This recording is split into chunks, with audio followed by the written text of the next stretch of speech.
Where do we start with England and this debacle? Well, that was the worst performance I've ever seen from an England team. Ever. The long, long wait is over. A Wembley roar to hail England's history makers.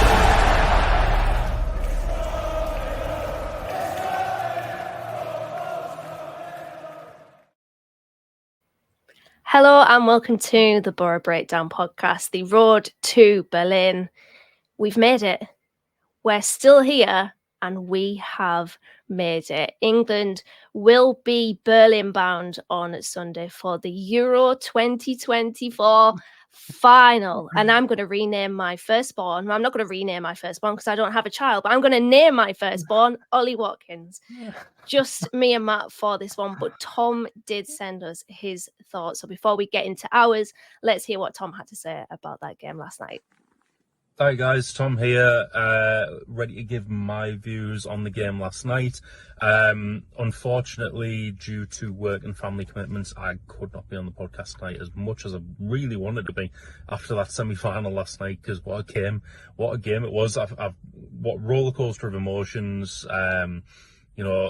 After going 1-0 down, I was thinking this could potentially be it. I was, as we said on the pod, we've not really been convinced by some of the performances going through the tournament.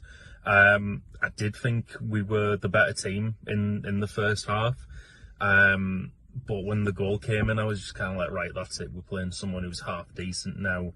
Netherlands have a 1-0 lead. They're a good team.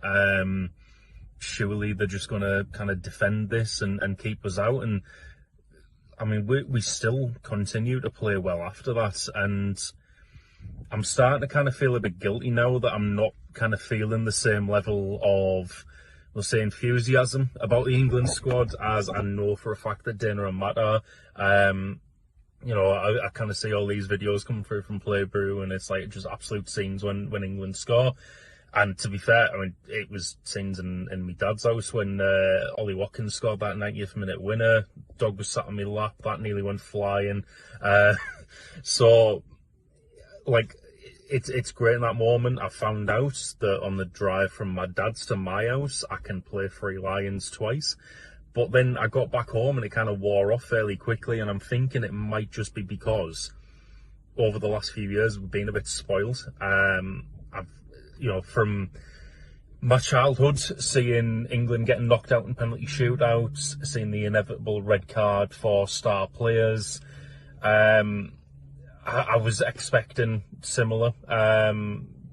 Pretty much all through my life, I thought England were a cursed team, and then what Southgate's been able to do with the team in recent tournaments has been incredible. The culture he's managed to build up with that team and what he's managed to create it into. He deserves all the credit in the world for it, and I think it's telling when you get to a point where you're not really that invested until you're in a final. It's how I imagine Man City fans must feel, not like caring about the first couple of rounds of the Carling Cup and stuff like that. Like it's mad to be feeling that way as an England fan.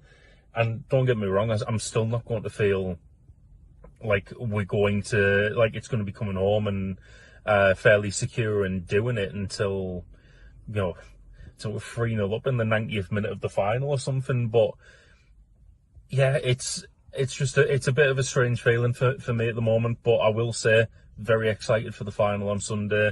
I can't wait to watch that. But then you've got to be, well, I can't wait to watch it. But then a week later, I'm going to be going to Bishop Auckland for Borough versus Bolton, and for me, that's when football will be home, because it'll be back to Borough again. But it's been a hell of a ride through this tournament. I'm really looking forward to seeing how it plays out.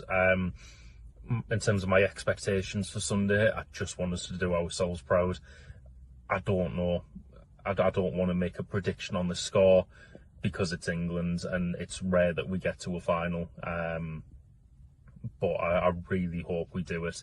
And then hopefully that gives us a little bit of a platform to build on and take into the next World Cup, because winning the Euros is one thing, winning the World Cup would be another, and I really hope we can win the Euros and get ourselves on a good footing, because if we win that, then it's an international tournament won in my lifetime. It's still incredible. And then if we can go on and give a really good account of ourselves in the World Cup, the sky's the limit. So yeah, I cannot wait for Sunday now. Bit nervy, but it's all part of the fun with international football. But that's all from me today. You know, the one thing that I took from that is fucking hell, I fear for Tom's dog if we score in the final. Jesus Christ, it's going to levitate. Matt, 89 minutes and 59 seconds on the clock when Ollie Watkins' shot hit the back of the net, and that is what has set up England's monumental final tie against Spain. Have you come down from cloud nine yet? No, I feel incredibly intoxicated from excitement and ecstasy, and not actual ecstasy, the feeling of ecstasy.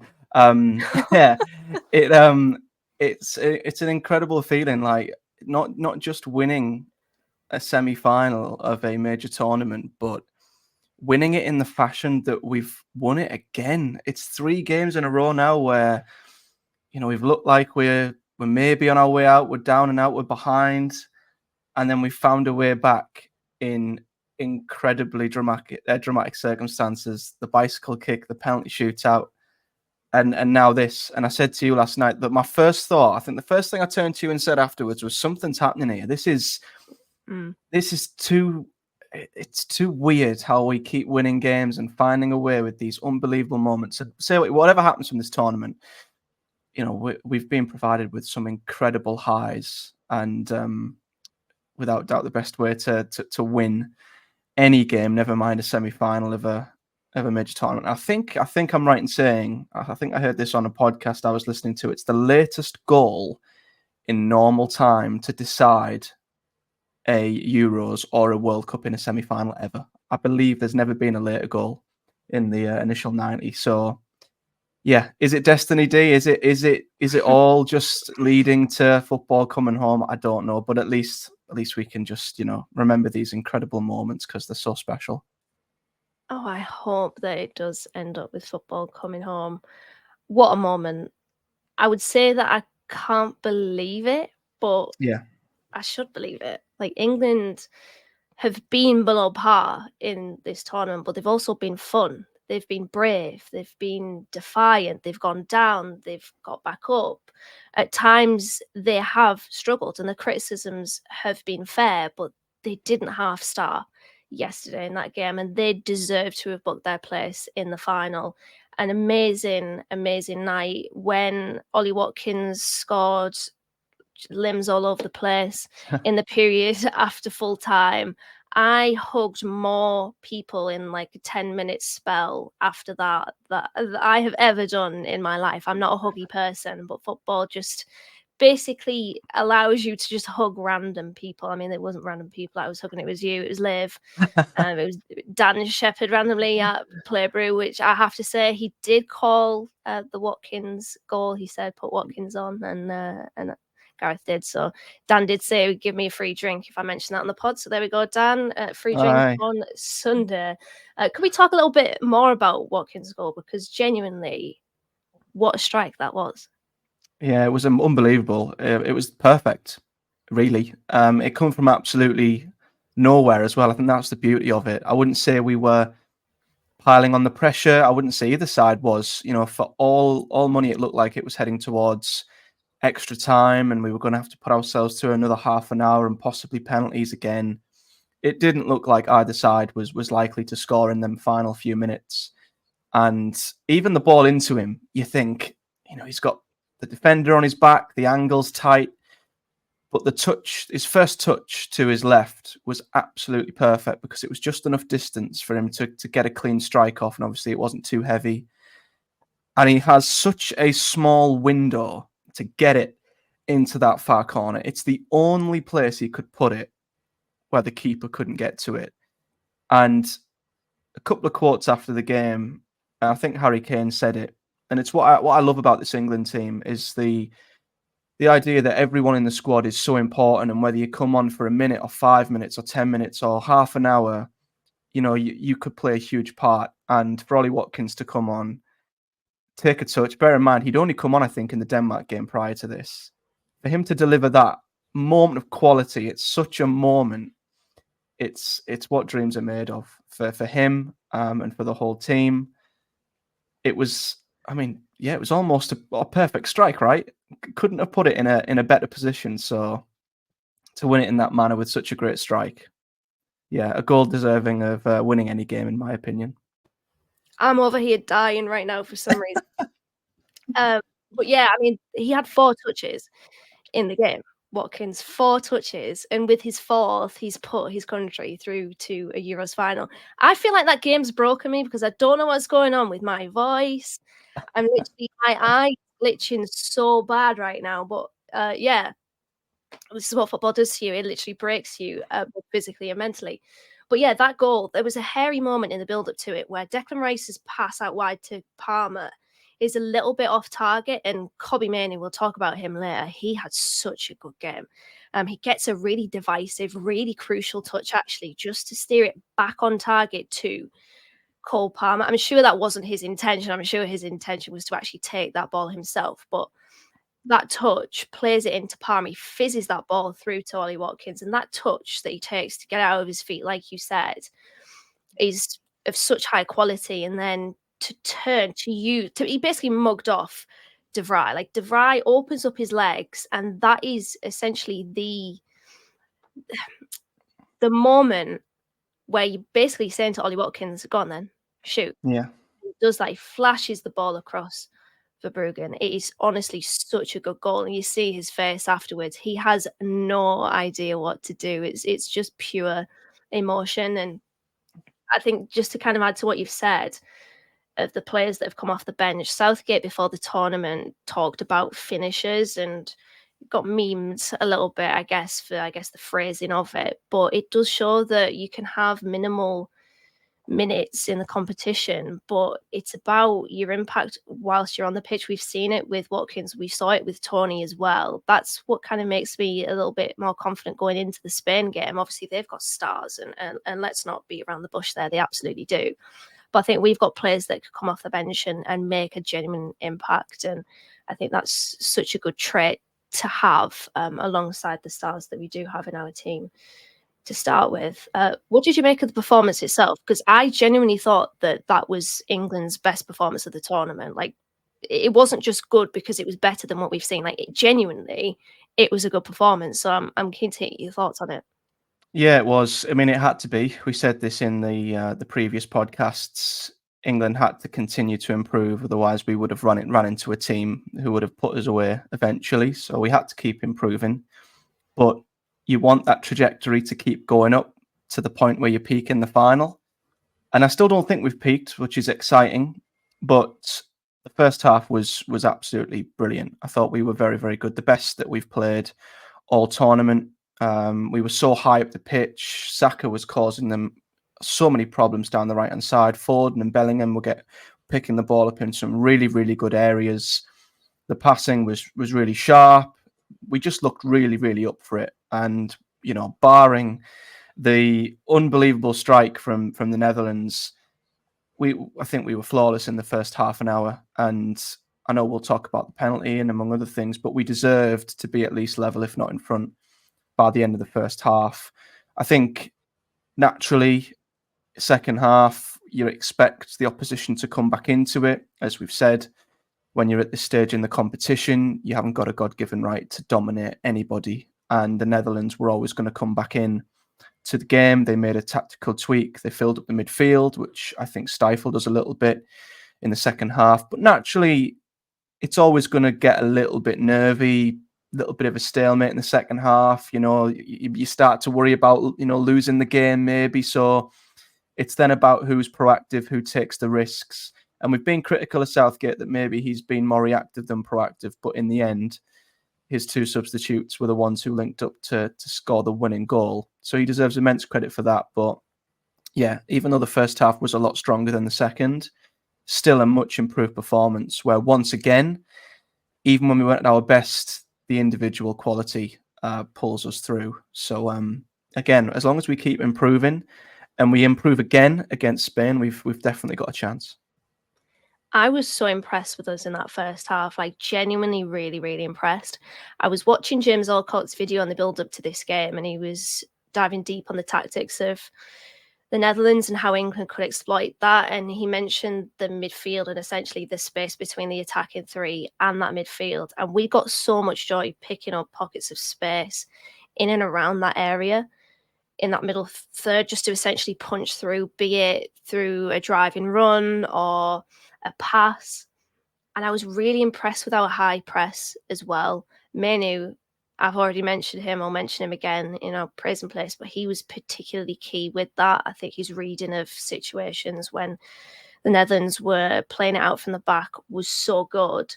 And as you mentioned, Koeman made that switch. He brought Joy Veerman on just to plug a gap in midfield because they honestly were letting up so much space in midfield. That's why you saw Phil Foden had his best game and he was so lively. He was massively unlucky not to have scored. I mean, that jinking run into the box where it's cleared off the line from Dumfries, who he had a really eventful spell because obviously he gave away the penalty. He hit the bar from a corner and then he cleared off the line. It was great recovery defending, to be fair, but the first half was genuinely in terms of team cohesion, which is something that we've said that England have lacked. I thought we had it in abundance. We looked really potent going up front. It's one thing having the space in midfield, but it's another thing to make good decisions. And I think we made good decisions in that game.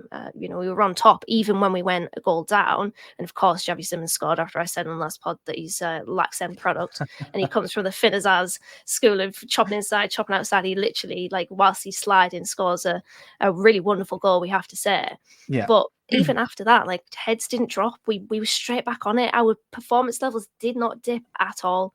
And yeah, at the second half, it was kind of both teams cancelled each other out a little bit. That change from Ronald Koeman probably did that. Probably pushed England back a little bit because a lot of our play was in that kind of middle. It was the attacking third. Actually, I still thought we were the better team. That we had more control over the game. And I said to you, during it, Matt, that I don't want to tempt fate, but the Netherlands have been really poor, and I think they were. I don't want to mention that as a way to discredit England, so I just want to land that point in isolation. But their main threat was through set pieces, but out of possession, they were terrible. Cody Gakpo, I think my dad literally manifested the Cody Kakpo. I mean, it wasn't that he was cack, but he wasn't really in the game, and that was because Saka did brilliantly. Kind of tucking in to create that back five. So I think that performance was genuinely the best that I've seen of England in this tournament, and just really good generally anyways. And it was a big test for us. It was the Netherlands. It was similar, I guess, to when we played Germany in Euro 2020. Southgate got his tactics absolutely spot on, and the players did incredibly well to play that game plan perfectly. An incident in the first half which got England back level, that penalty, contentious is probably an understatement. Do you think it was the right call from the somewhat corrupt German referee? Yeah, there was a lot said, wasn't there, in the build-up about this referee, and it did unnerve me a little bit because we've been on the wrong end of quite a few shocking refereeing decisions over the years, and I think sometimes in football, you make your own luck. And I'm not going to lie, I didn't think it was a penalty at all at the time. It didn't even cross my mind. To me, it looked like Kane had gotten a shot off. It had just gone over the bar. We were going to resume the game, goal kick. That was it. And although Kane was rolling around on the floor, I thought he's just trying to buy, something cheap. He's not going to get anything. But the second the referee goes over to that monitor, you just know what the outcome's going to be. I think for me, there's different perceptions on it. I've seen some say, well, if that was outside the box, it would be a free kick. Probably right. But then again, I don't think it was a penalty. I think had Harry Kane maybe not made clean contact with the ball, and Dumfries was a tad later, then yeah, it is. But I don't know what the defender's meant to do in that situation. He's obviously meant to stick his foot out to try and block the shot. Kane still got his shot off cleanly before the contact, so I wouldn't say he played a part in Kane missing the chance. So I think it's harsh, and had it been given the other way, I would have been very, very upset. So I think in that respect, it was very, very harsh, and yeah, we were lucky in that case. But as I say, going into half time, it was the least we deserved. So given the chances we'd create, given how well we'd played, you mentioned the Netherlands, they didn't pose any threat really, apart from the unbelievable strike. Maybe they look decent on the counter-attack. I know we mentioned, when we were there last night, that they worried us from set pieces. But other than that, I don't think they laid a glove on us. So it would have been extremely unfair, and I think harsh on England had we gone in at half-time behind. So although that isolated incident I don't think was a penalty, on the balance of play, I feel like we deserved that break. And it's worth saying as well, like the penalties from the penalty shootout, Harry Kane took it absolutely beautifully. He backs himself to go that way every time. Goalkeepers almost know where he's going to go, but he backs himself to put it right in that corner, and I don't think any goalkeeper saves that. So, No. Yeah, not a penalty for me, but on the balance, I think we deserved it. Yeah, I'd agree. Much like you, when that was going on and when Kane went down and there was calls from the England players for a penalty, I thought there's absolutely no chance that that's a penalty. I was getting ready for the goal kick, and Tom made a potentially good point that when a defender goes to block the ball after the shot's been made, they don't go in with their studs.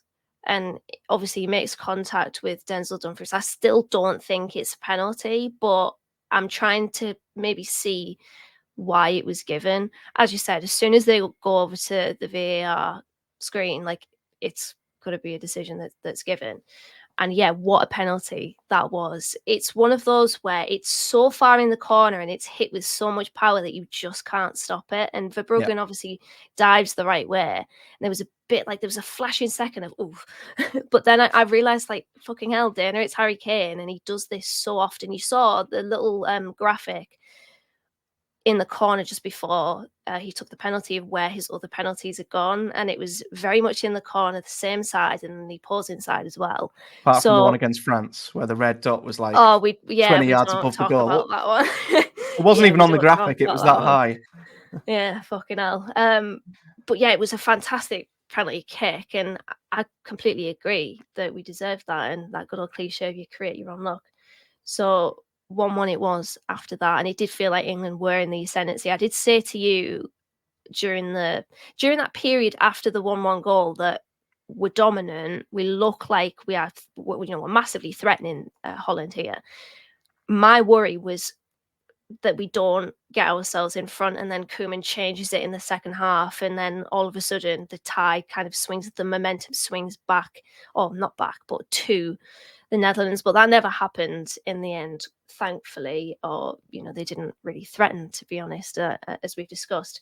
But before we get into our praising players for this game, let's hear from Gareth Southgate in his post-match press conference after the match last night. Yeah, I mean, we all want to be loved, right? So when you're doing something for your country and you're a proud Englishman, when you don't feel that back and when all you read is criticism, it's hard. To be able to celebrate a second final is very, very special, and especially with fans that travel, our travelling support is amazing. The amount of money they spend to travel, the commitment to do that, to be able to give them nights like this, and I think we have given them a few over definitely the last 6 years from Russia onwards. It means a lot. I love that you said that, because I think it is worth mentioning that Southgate has, to be honest, taken in a lot of criticism, and I'm self-aware enough to know that I have been somebody that has angled that criticism at him. I don't take it back. I think there's been some decisions that he's made that I have not agreed with, necessarily. But you saw in the celebrations after the game yesterday just how much that meant to him. And I think that he's been essentially taking in all of that criticism from the players. Like, he's kind of held it in himself to protect them. And he's such a good man manager. It's what we've known from Southgate, that you could talk about his tactical acumen all you want, but as a man manager, he's so good at making the players feel like they are very much present and a part of the group in major tournaments. And he was absolutely barking. He didn't quite do the Southgate salute, but there was a few fist pumps in there, and he was just letting all of his emotion out. And he said, "One more," and that's absolutely right. One more. And then, I mean, Gareth Southgate, I will say that I've experienced many lows watching England. We didn't even qualify for the first Euros that I watched in 2008. I've watched England fail to get out of the group at the 2014 World Cup. I've watched us get beat by fucking Iceland. So my default emotion, quite naturally, is pessimism, is negativity. But under Southgate, I've seen us reach a semi-final, World Cup 2018, final in Euro 2020, a quarter-final in the World Cup 2022, and now a final in Euro 2024. He has changed England's fortunes around and then some. Like, Gareth Southgate and England, you can maybe question whether this is his last tournament. It's going to be a shame to see him leave, because at the end of the day, he has massively changed things around for England. He's allowed fans to believe again when they're in the dearth of, obviously, Iceland in 2016, thinking, fucking hell, where are we going to go from here? We've just been beaten by, a nation that probably brought all of their entire population of their country to that tournament. I think they did. Yeah, they did. Like, it honestly, the way that he's just turned things around and made people believe in England again deserves massive credit. And Tom said it at the beginning of the show, like, the culture, the turnaround in culture, just fantastic, honestly. And I will say again, I've criticised him in this tournament, but fair play to Gareth Southgate, because again, he's got us into back-to-back European finals. So I've praised him there. Matt, I'm going to allow you the floor to give Gareth Southgate some praise. Yeah, I really hope he can get that W, because what he's gave us in the last few years has been, as you say, an England team to be proud of. You go back to England teams from the past, and you're right. You look at the golden generation, quote unquote, who just couldn't. They just had no chemistry, and they were getting the media was on top of them. It seemed like a really, really toxic sort of relationship and environment.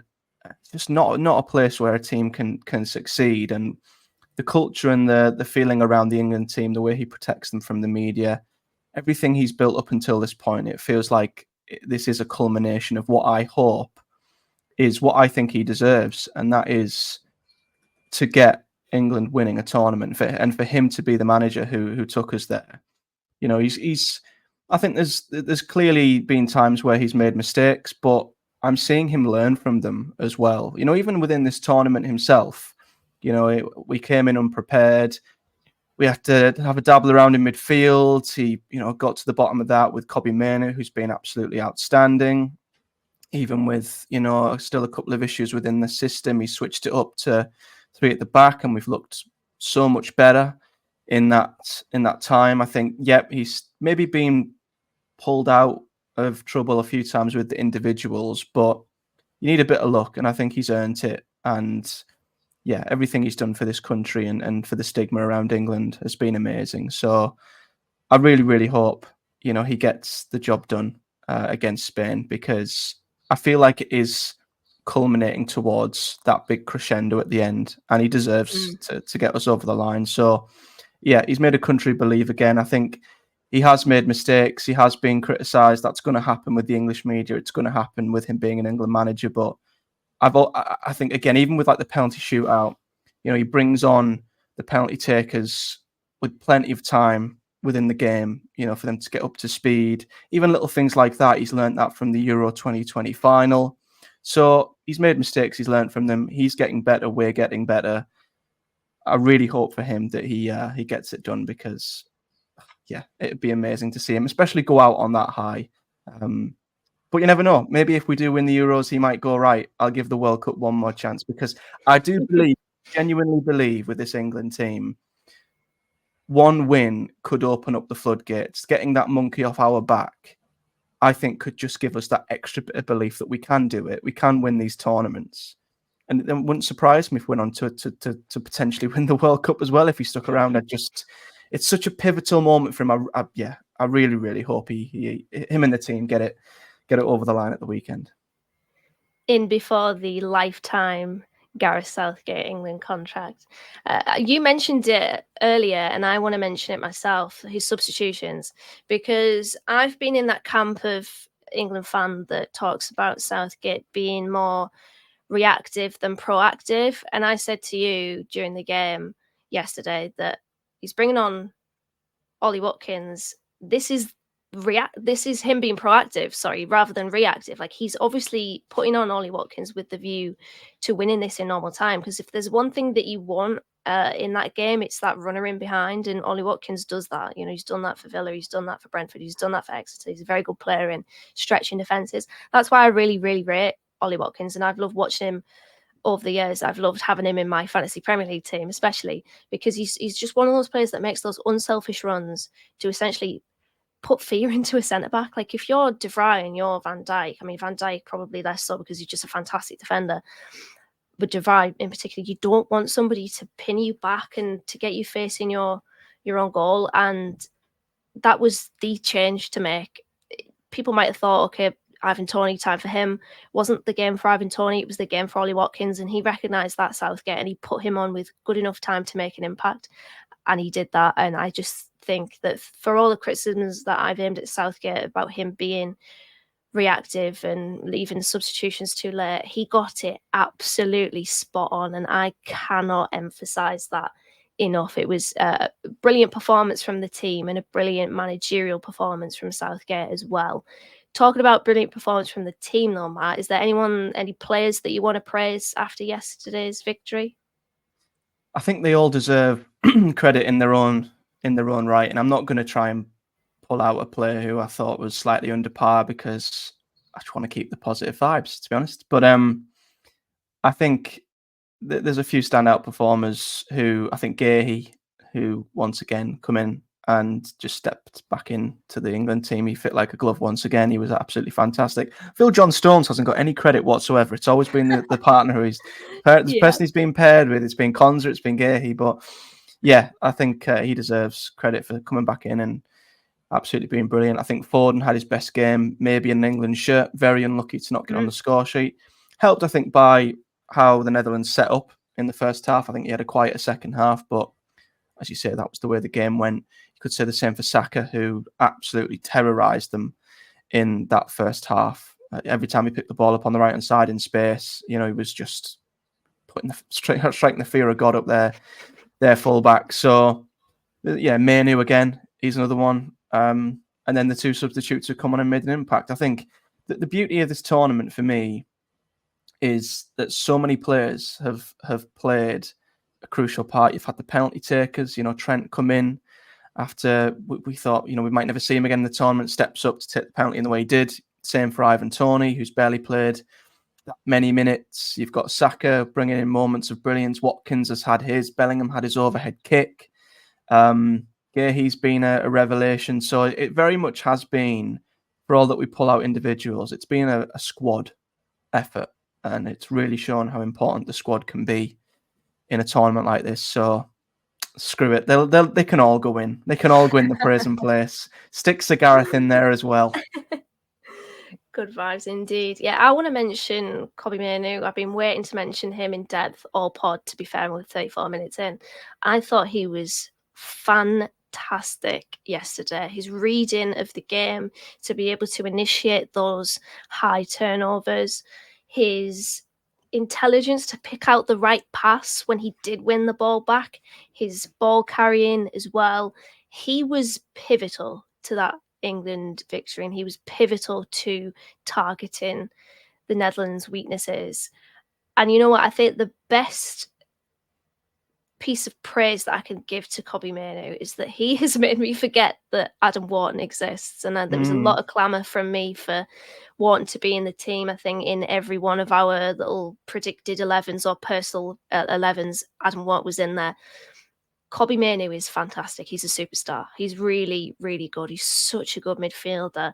And we saw that yesterday. He, for me, was man of the match. I also want to mention Phil Foden, because Phil Foden got criticism again from myself at the beginning of the tournament. That was, I agree with you, his best performance in an England shirt, hands down. He looked like the Man City Phil Foden, the type of player that takes that ball from the right-hand side, cuts inside, massively unlucky when he unleashed that shot and it hit the post. Thought that was his moment. He deserved his moment. I'm pissed off actually that Denzel Dumfries managed to clear that ball. You mentioned actually that Verbruggen got a touch on it, and it was the goalkeeper, I think. Yeah, the goalkeeper kind of gets a kind of back of his underneath of his thigh on it, and I think that's maybe what helps Dumfries a little bit. So between the goalkeeper and Denzel Dumfries, fuck you, because I really wanted Phil Foden to have his moment there. He was excellent, honestly, picking up those pockets of space, being direct, causing them problems just from having the ball. Like, this is what we wanted. Get Phil Foden into space in that kind of right-hand channel and into the centre of the pitch as well. And we will see a lot more from him. Excellent from him. And Bukayo Saka as well, honestly. As you said, causing them problems down that side. And then his defensive work as well. Yeah. So good. Really, really good. Tucking in to make that back five when needed. And he was up against Cody Gakpo as well, who's had a fantastic tournament and seems to be a completely different player for the Netherlands as he is for Liverpool. And Saka just, he honestly did so well marking him and then going the other end as well. Absolutely brilliant from all the team, really. But those three in particular, I do want to mention. So Spain away in the final then. They're obviously favourites for this one, understandably. They have been the best team in the tournament, the most impressive side by far. Your thoughts and feelings ahead of that one, Matt? Well, I think it's natural, and I'm kind of glad that if we are to win this tournament, we have to beat the best team. And I think you can truly say if we do that, we've earned it, because lots is thrown at, the luck of the draw, and however we've been fortunate that we've had, we've been on the lighter side of the draw. But you could also then argue that, well, if France went and won the group, we'd have hit France in the semi-finals probably. So, you can only beat what's in front of you. And eventually you're going to run into a top team, and they've been by far the best team. The only team in the tournament that have won every game. They look solid in every single area, but I do think we've got a chance. And prior to kick-off yesterday, I had it in my head that we'd have to play out of our skin to beat this Spanish team, because I'd not seen us go up a level or a gear, really. But seeing how we played in that first half yesterday, it's gave me hope that we do have a chance. I am kind of, and I do believe we are going to go in second favourites. I know whatever was said pre-tournament about us being favourites then, I don't think we're favourites now. And I'm kind of glad. I feel like that would suit us more. If we went in as favourites, again, maybe we should banish this pessimistic, anxious, anxiety around England, always feeling like if we're favourites, we're gonna slip up. Maybe we have to finally, bin that off. But I do just naturally, maybe it's in my DNA as an England fan, feel more comfortable that we're going in maybe as the underdogs. Maybe, I don't know, less pressure than Spain. I don't know if that's quite true, but they're going to be really, really tough. The midfield battle is going to be pivotal. I think if we allow Rodri and his midfield partner's name escapes, but a pair of them have been outstanding in this tournament. If we allow them to dictate the game, we're going to be in trouble. But the big threat comes from the wings, doesn't it, with the two youngsters in Williams and Yamal. So, yeah, they're the key areas. But if we can stifle them, I think we've got a chance. And if I was to back any team to win a game in a moment, I'd pick England every time. And finals are normally low-scoring affairs and often are won in big moments. And I wouldn't back any other side right now to pull out like Ollie Watkins did with that quick one-touch finish. Bellingham with a with a bicycle kick. If it does come down to that, then we got a shot. Try not to get ahead of myself, get too excited, but just to be in this position, is something, because I would never have thought, after the Slovakia game, for example, that we were ever going to get to the final. So to have that opportunity is amazing. And I know, as you say, like, relish the position we're in now and the ecstasy that we're in now before we think too far ahead to the final. But it's so difficult not to. The opportunity to see England's, men's team win a major tournament. I mean, the country, as you said last night, Dee, would break. So Yeah. I'm excited. I'm nervous. I'm every possible emotion. But we have a chance, and that's all I'm happy with. Just that we've got a chance. Yeah, we are in the final, and that is an amazing thing. I don't think anybody would have expected it, as you said, after the Slovakia game, where it looked like we were going out. We were, 1 minute 37 seconds away from exiting Euro 2024 at the round of 16. Can you imagine how different the perception and the narrative on Southgate would have been had that happened? And on one bicycle kick, it is a sliding doors moment, isn't it? It's changed everything, and the outcome could be completely different on Sunday. Yeah, and as you said, like, we've got players that could come up with big moments. Of course, I'm not going to disregard the players that Spain have. It's Fabian Ruiz who partners Rodri in midfield to a fantastic double pivot there. And somebody said about Lamine Yamal, limit his screen time, kick him, take his Xbox off him or something. Like, I think the key for that, I mean, it's very, I think it would be very difficult to stop Lamine Yamal, but what I've seen of him is that he likes to come inside and likes to arrow that cross over to the far post. So I think it's not so much solely about the fullbacks or the wingbacks of England, but it's about those central players, your Declan Rices, your Kobbie Mainoos. Can they limit and shut off that avenue for Lamine Yamal? It's going to be difficult. Sorry, they've got some fantastic players, and part of me is like, I don't care about that right now because I really want to just enjoy this for what it is. But, we're podcasting, so we do have to look towards this game. I'm just happy that we're in the final. I did not expect this. I am hoping that we can do it. I hate the fact that it's Spain because, I watch the Lionesses, and the Lionesses in the Women's World Cup got beat by Spain in the final. And I'm still not over that, to be honest. So hopefully we can get the job done. The Three Lions can get the job done instead. Jesus Christ, I actually can't believe that we're still here podcasting about this, because as we said, like, what did you predict? Like a quarterfinal exit? I predicted a quarterfinal exit.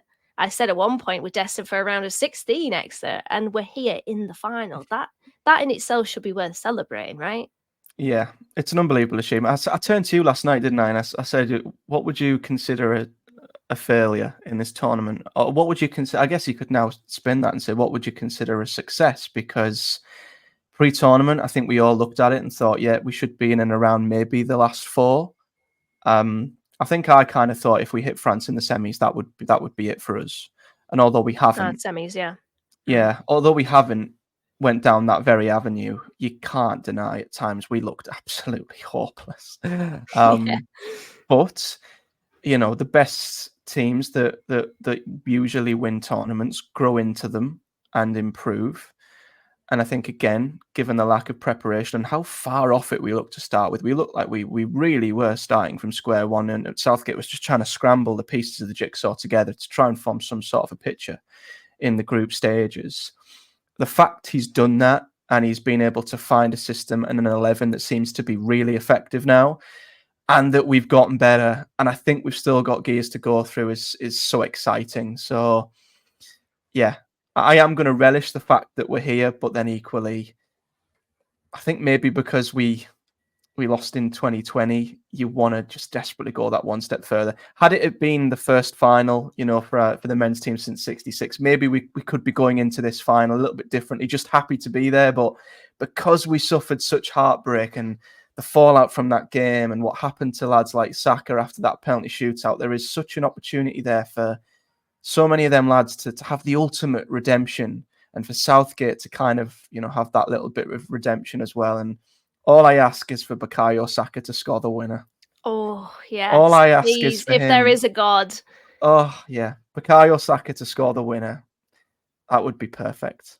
So I'm happy with there, but obviously, you know, and I think for us to beat the best team in the tournament, because a lot's been thrown at Southgate as well, that, you know, we've always had easy opposition, and I think we've only beaten two. I'm sure I saw a graphic earlier that, you know, since 2000 or maybe in the 21st century, we've only ever beaten two sides out of the top 10 in, you know, international tournaments and major tournaments.